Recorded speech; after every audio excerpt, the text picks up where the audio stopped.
Is it possible to beat Mega Man 11 without jumping? Well, there are two different ways to answer this question. One of them is by just beating the game normally, from start to finish. But what about the other? Well, Mega Man 11 has the New Game Plus feature, where you can go to any stage with all the weapons and upgrades you got on your first playthrough. So, which one are we doing? Both. We'll first go through the game on a new save file, and then go back to the stages we beat, to see what can be changed on the New Game Plus playthrough. But before we start, we need to establish some rules. First, we need to talk about the difficulty we'll play on. Mega Man 11 offers many difficulty options, but we'll want to pick the newcomer one. That's because in this game mode, whenever you fall into a pit, Bit will always come to the rescue, as many times as you need, with no restrictions whatsoever. On top of that, there will be many more checkpoints across the stages, and if we die, our weapon energy will be entirely refilled, saving us a double tank use. Second, I'm allowed to use whatever upgrades I want, which includes Z-Tanks and double tanks. So if you see my weapon energy suddenly get refilled, you'll know why. There's a grinding spot at the start of Acid Man's stage, so I don't need to jump in order to grind any bolts. Third, a jump will only count as such if I press the jump button to jump. So using the rush coil or the bouncing walls in Bounce Man stage won't count as jumping. And fourth, out of bounds glitches are banned. These won't impact the video in the slightest, but I thought I should still ban them, as using them will make for a less interesting run overall. Also, we'll have a jump counter on the bottom left corner of the screen during the whole thing, to keep track of our progress. With that out of the way, let's get started. We'll want to start with Impact Man, and you'll see why very soon. For now, let's focus on the stage. As soon as we started, we're forced to jump once. There's nothing we can do about it. Now, here I will introduce our first exploit of the run, and I'm gonna call it the Perfect Coil. You see, whenever you use Rush, there's this cooldown to call him again, due to how long it takes to leave after a coil jump. However, if you press the button to send Rush away just as you touch the coil, he will go away instantly. You can then call him again, to jump on his back once more. Using the Perfect Coil, we can avoid jumping once here. We can use the Rush Coil to skip a few mandatory jumps. This next section can be skipped by just free falling and using Bit. In the next room, since Mega Man starts on a bit of a high ground, we can just call Rush and use this coil to get over every obstacle here. As long as the enemies are destroyed, there won't be any issues. We're not so lucky on the next one though. Even if it doesn't look like it, I have to jump in order to reach the ladder. There's no way around it. Now, usually you jump on the platforms in this section to proceed. But this is where our very first stack will come in. I call this the ladder jump. In this game, Mega Man will get recoiled backwards if he uses the Power Gear's charge shot. If he uses it in the air, he'll get a slight height boost while he's also getting recoiled. And the same happens when he's holding on to any ladders. So if we place Rush on the floor, charge our shot and shoot, while on the ladder, we can get just enough height and distance to reach his coil, which will save us the jump in this section. Next, place Rush below you to use a Perfect Coil, and use a normal coil on the platform you were just standing on. Now start charging your buster. Slide off the platform, call Rush, and release the charge shot so you can stall in the air for a bit, in order to let Rush touch the floor.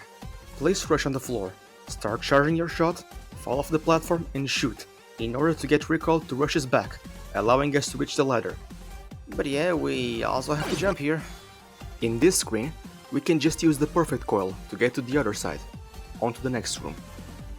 By destroying every enemy in the screen, we can use the platforms that they're standing on, which will allow us to use the Rush Coil to make our way to the next section. But once again, a jump is required to proceed. After using a ladder jump, we can fall down and use a Perfect Coil in order to reach the ladder above. We can then use another Perfect Coil here, but after that, we are out of luck, and we'll need to jump twice. We can finally reach our first mini-boss. By activating the double gear, he can easily get defeated by 2 shots. Once again, the stairs screw me over. This entire section is a joke with Pete. The little fella has no limits, so I can avoid every single obstacle in my way. Here, I just barely managed to use the Rush Coil, and the rest can be skipped using the same means. For this screen, we should start by killing every single enemy. Now, slide off the platform, onto the block below, and destroy that enemy. Place Rush on the floor, fall off the platform, and release the charge shot so you can reach Rush. Use the charge shot to get to the other block, and do some Perfect Coils to reach the other side of the screen. Slide off, and once again boost yourself with Rush, using the charge shot. This is the final stretch. Let's use another ladder jump and just relax for a bit. When getting to the top of the stage, we'll have to act carefully. By placing Rush on the platform below Mega Man, it will be possible to reach the top platform. And by once again placing Rush below us, we can barely reach the stairs. With a few tricks, this section is a walk in the park, and we can finally say that we beat the first stage with just 7 jumps. The boss goes down quickly, and then we get the Pile Driver. This is why we came here first. This weapon essentially allows you to play Mega Man 11 like Mega Man X. You can use this weapon to dash, air dash, and even wall jump by using a simple trick. When using the Pile Driver, there's a cooldown, but you can cancel this cooldown by simply pausing the game, switching weapons, and switching back to Pile Driver. This means that from now on, any gap, no matter how big or small, won't be any issue thanks to the Pile Driver. So with that, we can now move on to Thunderman. As soon as the stage starts, we'll have an opportunity to try out the wall jump strategy I mentioned. As you can see, Mega Man can easily make this jump with no issues whatsoever, as long as he has weapon energy. And since I'm absolutely stacked in energy tanks, I won't be running out of them anytime soon. Here's another use for the Pile Driver. Every gap we'd have to climb up can be skipped by just falling on the Rush Coil and spamming the Power Gear version of the attack. The next screen can be easily cleared by using the Rush Coil and the Pile Driver carefully. You can see that so far, this stage has been a non-issue. Thunderman's stage heavily relies on death pits and on precise jumps. And now we have 2 tools that allow us to skip over those entirely. Even the mini-boss isn't a problem. The stage introduces a new gimmick on the second half, where there will be wind constantly blowing in your face and pushing you backwards. But once again, the Pile Driver can overcome that with no issues whatsoever. Even the spike traps are a joke if we just wall jump to the other side. There's a single problematic section in this entire stage, which we'll cover now. Usually, you're supposed to climb up these blocks in the air by jumping, but obviously I can't do that. So first, I start by destroying the enemies, by baiting them into my direction. Then, I wall climb, and use the Rush Coil repeatedly, by carefully placing it on the platforms below me. As soon as I reach the top, I'll have to place Rush on the floor, fall on his back, and wall jump once again. With some precise timing, I'm here. Then once again, I place Rush below me, fall on his back, and use the Pile Driver to get to the other side of the screen. And finally, I'll have to wall jump on this right wall, and grab the ladder to finish this section. So yeah, without jumping even once, this entire section is possible. The rest of the stage is kinda just there. And the final section can be just cheese with Beat's help. And with that, we beat Thunderman's stage without jumping even once. The boss is also an easy win, obviously. We then get his weapon, and this is why I wanted to come here after Impact Man. You see, whenever you use Thunderstorm, Mega Man will be still in the air for a few seconds. So whenever I want to use the Pile Driver for any specific reason, I can switch to Thunderstorm instead of the Buster. That way, if I press the attack button after switching weapons, I'll be able to cancel Pile Driver's cooldown without losing any height. This will be incredibly helpful for the next stage, and we can't waste a single second in there. So moving on, we're going to visit Torchman, which coincidentally is weak to Thunderman's weapon. The stage starts with some pretty standard stuff. Some wall jumping here, some dashing there, but don't let it fool you. This stage will have some absurdly difficult segments, where a single mistake can cause my demise. Let me explain. There are 3 different sections where Mega Man has to run away from a fire tornado. If Mega Man touches it, it's an insta-kill. The tornado's speed is consistent, and we can't slow it down, so we'll have to rely on the speed gear and on the Pile Driver to get through these. However, purely on accident, I found out that you can freeze the fire tornado for a few seconds. So, I have to start by placing Rush on the floor, in order to get the height boost. Then, I can skip half of the segment with the Pile Driver. I freeze the tornado in order to not get consumed by it, and call Rush twice. After that, I once again use the Pile Driver and climb up this wall. I will have to freeze the tornado 2 times, so I don't get consumed by it. A few seconds later, I'm on a higher place, where I can call Rush and finally reach the end of the segment. The following 2 are absurdly hard in comparison to that one. For starters, I have to use a Rush Coil, Pile Driver, climb the wall and freeze the tornado, fall down, wall jump, freeze the tornado, fall down, freeze the tornado again, climb, freeze the tornado, Rush Coil 4 times, wall jump, freeze the tornado, fall down, climb, activate the double gear in order to get extra time and freeze the tornado again. climb, fall down, climb, rush coil, and finally, we're here, after almost dying in the very last jump. Thankfully, the next one isn't as hard. I gotta take down the enemies first, before the tornado even spawns. Then I can just slide forward and climb. I then freeze the tornado and put out the fire on the enemies' heads, so I can use them as platforms. Keep going, while freezing the tornado along the way. I clear the gaps with the pile driver and use the rush coil. Keep going and start climbing, while freezing the tornado. Eventually, I'll get to the top, and can proceed normally until I reach the end of the stage, where I can just climb normally as long as the tornado is frozen, and finally, rush coil to victory. Torchman's stage is beatable, without requiring a single jump. The boss fight is a walk in the park, and his weapon is now ours. We can then proceed to Blastman. I chose this stage simply because of how simple it is, as long as we have Torchman's weapon. Blastman's stage has a gimmick where you can break a few blocks by using Blazing Torch. This allows us to open up some gaps, so we can place Rush and use him to get to higher places. There are no crazy trick shots or anything. It's just more of the same. The one section worth mentioning is the second to last room, but it's essentially Tundraman's climbing section, but easier now, as we have more to work with. So this stage can also be completed with no issues whatsoever. Third stage in a row with no jumping. Blastman easily goes down with his weakness, and we get his weapon, the Chain Blast. And as a bonus, we also get the Rush Jet, as we have now beaten 4 out of the 8 Robot Masters.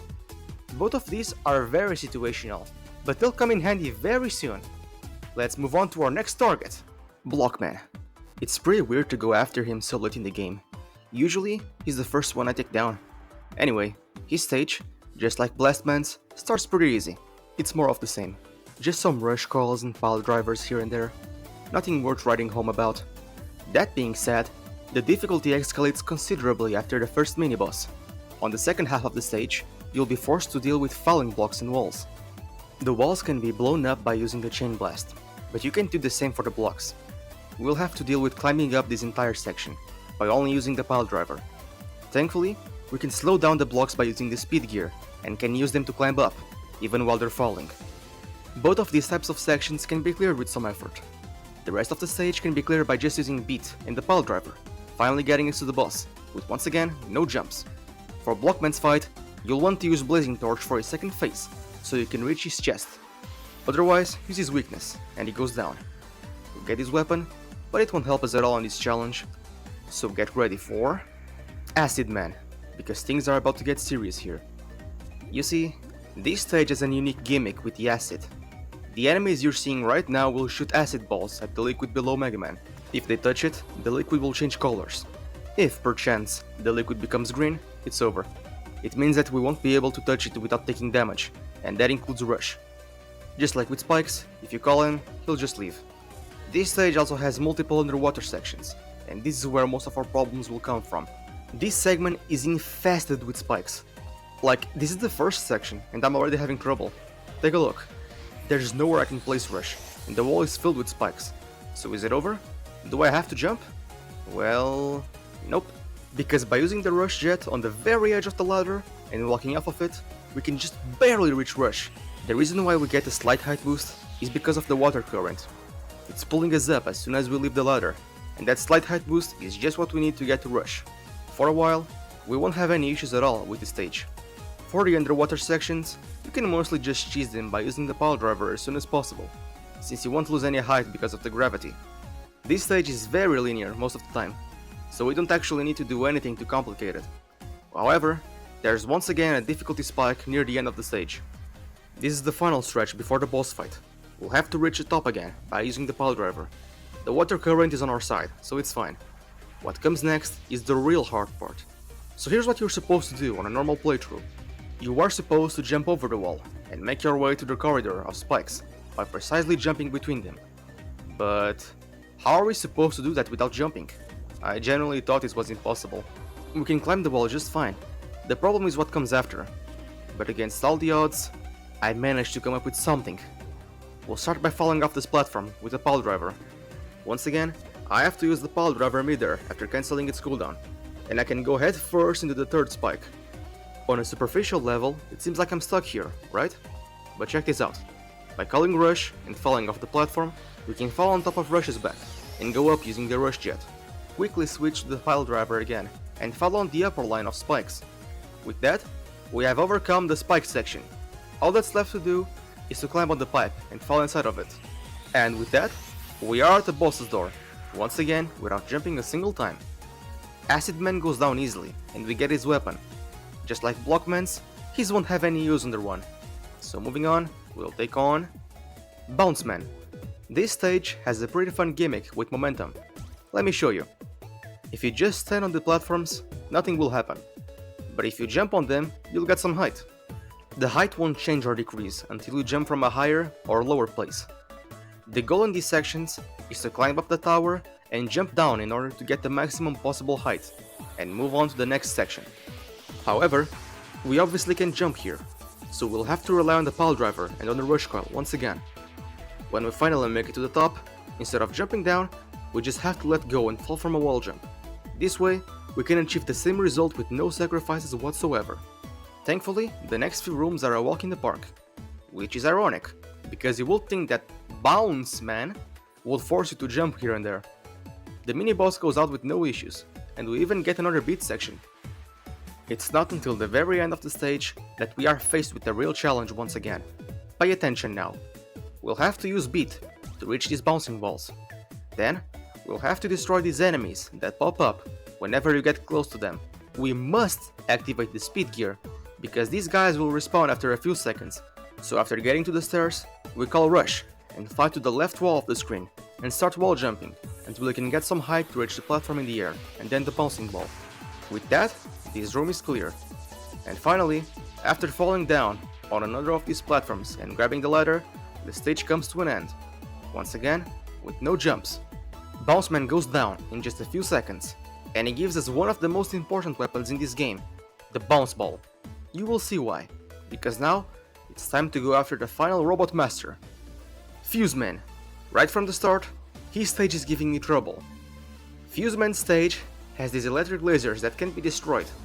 You have to avoid touching them, as they obviously damage you. Thankfully, the pile driver has iframes, which means that we can go through the beams without falling on the holes. I just barely made it on my first try. There's multiple sections like that, but if you see one, you saw them all. They all involve the same strategy and approach, the same obstacle. It never gets any easier, don't get me wrong, but it's just not worth covering every single one. The stage is all sunshines and rainbows until we get to this room. Usually, these objects are indestructible. They'll shoot lightning beams at you, constantly. Normally, it will be impossible to get past these without jumping. But we have the bounce ball. With the help of Bounce Man's weapon, these objects can be destroyed. It's the only weapon that can break them. After taking them down, it's just a matter of using the rush call to get to the next room.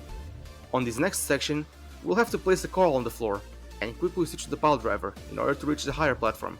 Then I gotta drop down, call the rush jet, fall down and just barely manage to get on top of him. After that, we need to go up as fast as possible with the pile driver until we reach a safe space. From now on, every difficult section will be all about going up, while dealing with these laser beams. The first one is easy, and we can just use the rush call repeatedly to get higher until we get to the top. We can take a very short break to defeat the mini-boss, and to do another one of those bouncing ball sections. But as soon as that's done with, we'll get to arguably one of, if not the hardest part of this entire run so far. Everything we just went through, save for the bouncing ball thing, will get mixed for this final section. There will be 3 spots you have to climb. Usually, this is how you get past them. Tons of jumping around, right? But we obviously can have that here, so what are we doing? The strategy will be the exact same for all 3 of them. First, use the rush call to get to that safe spot. Second, use the rush call to get some height. And finally, third, carefully place rush jet in front of you and fall off the platform. I really have no idea how this rush trick works. It feels like it shouldn't work, but it just does. Most of the time it fails, but eventually it will just randomly work. Let me know if you have any theories or explanations about this. But by using that strategy, we can get to the final room on the stage. On a normal run, you are supposed to jump on these platforms, while avoiding the lasers carefully, in order to reach the higher platform and fall down to the boss's door. But we obviously don't have the luxury of jumping in this challenge. So what should we do? First, equip the pile driver.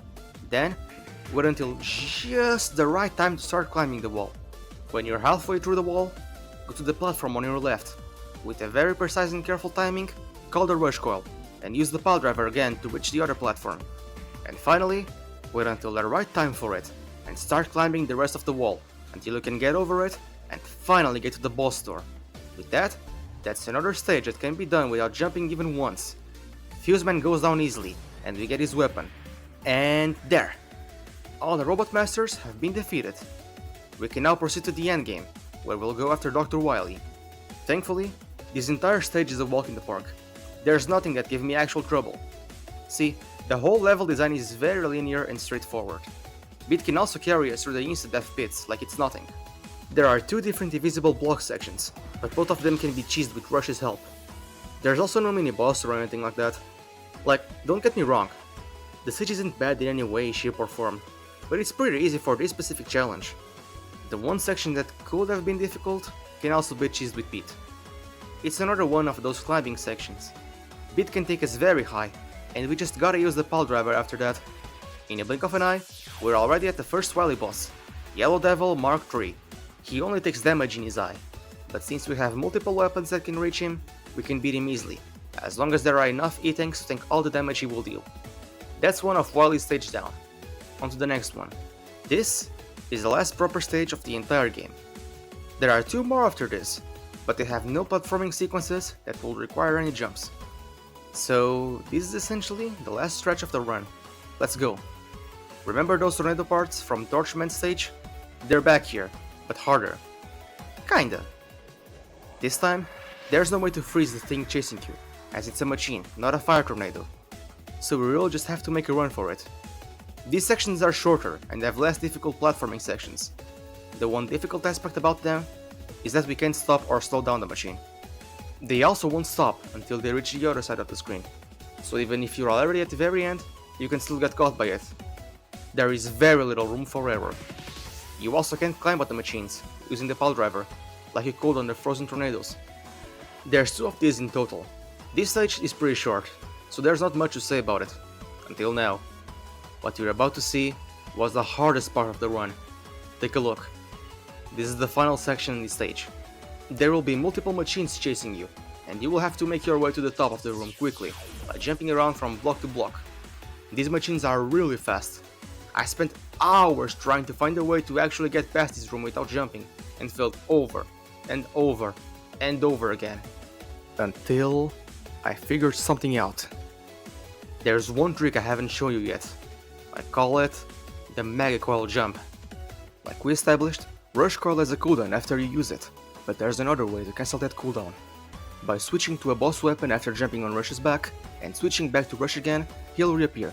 It's essentially what we have been doing for the pile driver, but this time with Rush. So, let's give it a shot. First, we'll start by climbing up this platform, so we can place Rush on the floor. Then, do the Mega Coil Jump repeatedly, by placing Rush on the blocks above Mega Man. If you did everything right, you should be able to reach the top.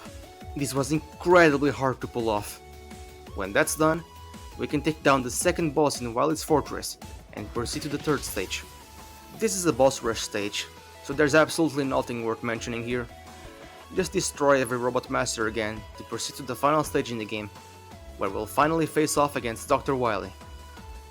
The final stage barely offers any platforming. All there is to it is a long and boring auto-scroller segment, where we obviously don't need to jump. In a few seconds, we're at Wily's door. Just like literally every other boss in the game, Wily can be defeated without jumping, on both of his phases. And with that, we now know that it takes 7 jumps to beat Mega Man 11 on a new save file. As promised, let's go back to the first level of the game, on a New Game Plus file, and see what can be changed. The first jump can be avoided with the pile driver. The second and third jumps can also be avoided in the same way. For the fourth jump, things get actually difficult. First, we have to fall down and break these yellow objects. Then, we have to climb up this wall up until a very specific height, and call Rush. As soon as it touches the floor, quickly make him change shapes, from coil to jet, and land on his back. The fifth, sixth, and seventh jumps can be avoided with the pile driver. And with that, we have our final results. For our new save file, you need 7 jumps minimum to beat the game. For our New Game Plus save file, you don't need to jump at all. So what's the verdict? Is it possible to beat Mega Man 11 without jumping? In my opinion, both of these outcomes are equally valid. There is no superior or inferior answer in my eyes. However, you are free to disagree. So, I will let you decide if this challenge was a success or not. Personally, I think it was, because even if there's a string attached, we just proved that we can, in fact, beat the entire game without jumping a single time. Regardless, it's not just about the results. We also have to appreciate the amazing journey we had in this video.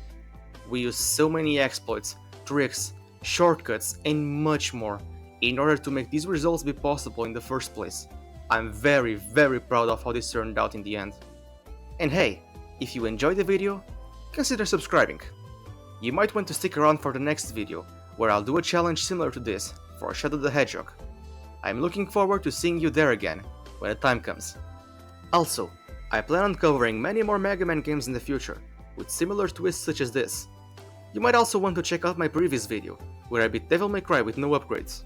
Well, that's all for today everyone. Stay safe, and I'll see you next time.